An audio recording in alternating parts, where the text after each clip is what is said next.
Welcome back to my channel. আমি পিঙ্কি আবারও চলে এসেছি তোমাদের জন্য একটা ভিডিও নিয়ে। তোমরা সবাই কেমন আছো? আশা করছি সবাই ভালো আছো। সবাইকে জয় মা মনসা। তোমরা যে যেখান থেকে ভিডিওটা দেখছো প্লিজ ভিডিওটা ফুল ওয়াচ করে দিও। পুজো তো চলেই এসছে, হাতে গোনা মাত্র কয়েকদিন বাকি। তার জন্য আমিও চলে এসেছি পার্লারে। এই কারণে পার্লারে এসেছি, বিগত 2-3 বছর ধরে আমি কিন্তু চুলে কিছু করি না। তো চুলটা একদমই রাফ হয়ে গেছে, ফেজি হয়ে গেছে। এমনকি চুলে যে কালারগুলো করা ছিল সেগুলো কিন্তু অলমোস্ট উঠে গেছে। আর কালার করে করে আমার অভ্যাস, সেই কারণে কালার চুল ছাড়া আমার একদমই ভালো লাগে না। আর 3-4 বছর ধরে আমি কিন্তু চুলে ট্রিটমেন্টই করাচ্ছি, স্মুথনিং বা স্ট্রেটনিং এগুলো কিন্তু করাচ্ছি না, যেহেতু আমার চুলটা খুব পাতলা হালকা। তোমরা সবাই দেখেছো আমাকে। যাই হোক, আমি এখন অপেক্ষা করছি কখন পার্লারটা একটু ফাঁকা হবে। প্রচণ্ড পরিমাণে ভিড়, পুজোর টাইমে তো একটু ভিড় হবেই।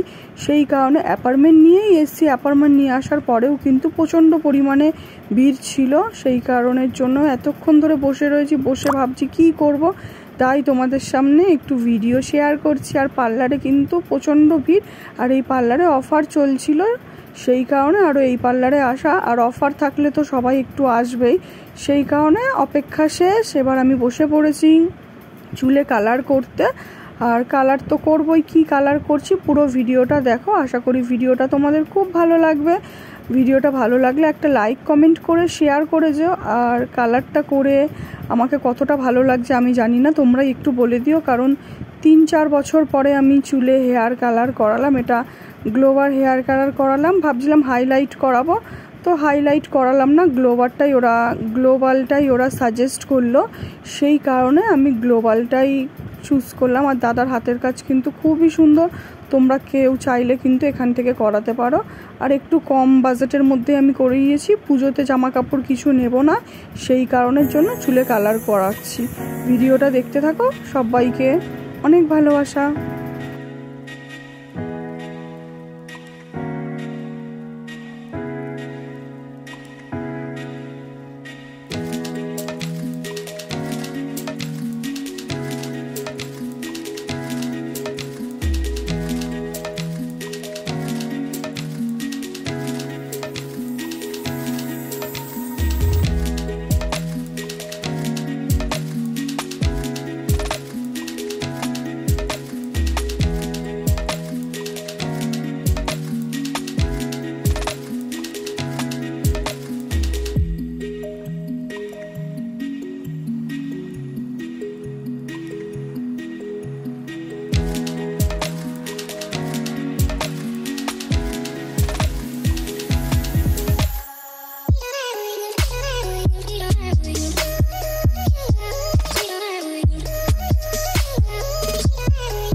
সব সময় এতটাই অসুস্থ থাকি, নিজেকে নিজেও চিনতে পারি না।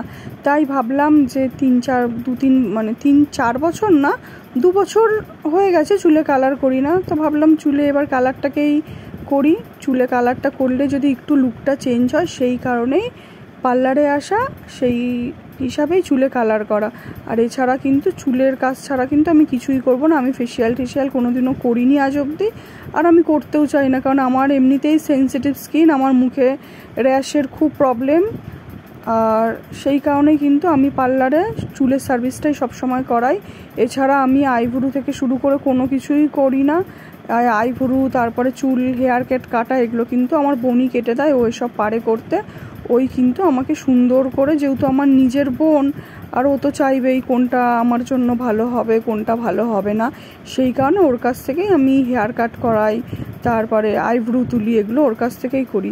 চুলের হেয়ার কালারটা অনেক দিন ধরেই ভাবছিলাম করব, তো বোনও একটু ভাবছিল যে কোন কালারটা করলে আমাকে মানাবে কি মানাবে না। ও করিয়েছে আমাকে চুলে হেয়ার কালার অনেক, তো বললো যে দি তোর চুলটা তো অনেকটাই পাতলা হয়ে গেছে, আর ড্যামেজ হেয়ারও কিছু আছে, সেই কারণে ও বললো যে তুই এবার পার্লার থেকে একটু অন্য ট্রিটমেন্ট কর, তাহলে ভালো লাগবে। তো যাই হোক, ও বললো বলে এসছি আমি পার্লারে। আসার পরে চুলে গ্লোবাল হাইলাইটটাই করব, আর ওরা কিন্তু আমাকে ধরে নিয়েছে পার্লারে, প্রচণ্ড পরিমাণে ভিড়। অনেকক্ষণ অপেক্ষা করার পরে অপেক্ষা শেষ হয়েছে, আর অনেকটাও রাতও হয়ে গেছে, আর আমি ভিডিও করে যাচ্ছি তোমাদের সাথে শেয়ার করার জন্য। তোমরা চুলে কারা কারা কালার করতে ভালোবাসো অবশ্যই কিন্তু কমেন্ট সেকশানে জানিও। কালার করতেই যে হবে এরকম একটা কোনো ব্যাপার নেই, করতে ভালোবাসতাম, এখন বিগত 2 বছর ধরে করা হয় না। শরীর খারাপে মুখটাও কীরকম একটু লাগছিলো নিজের, তাই নিজের লুকটাকে চেঞ্জ করার জন্য কালারটা করলাম, আর কিছুই না।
চুলের কালার কিন্তু একদম শেষের দিকে মানে হয়ে এসছে কালার। এবার তোমরা কমেন্টে জানিও, ফুল লুকটাও তোমাদের সাথে লাস্টে শেয়ার করছি, পুরো চুলটাই কেমন লাগছে অবশ্যই জানিও। আর তোমরা কারা কারা কী কালার করছো আমাকে কিন্তু অবশ্যই জানিও, তাহলে পরের বার আমি সেটা মানে নিজের ওপর দেখবো যে আমাকে কোন কালারটা শ্যুট করবে কি করবে না। এই যে আমার ফাইনাল লুক দেখো হয়ে গেছে কিন্তু চুলে হেয়ার কালার করা। তোমরাই বলো কেমন লাগছে হেয়ার কালার করে।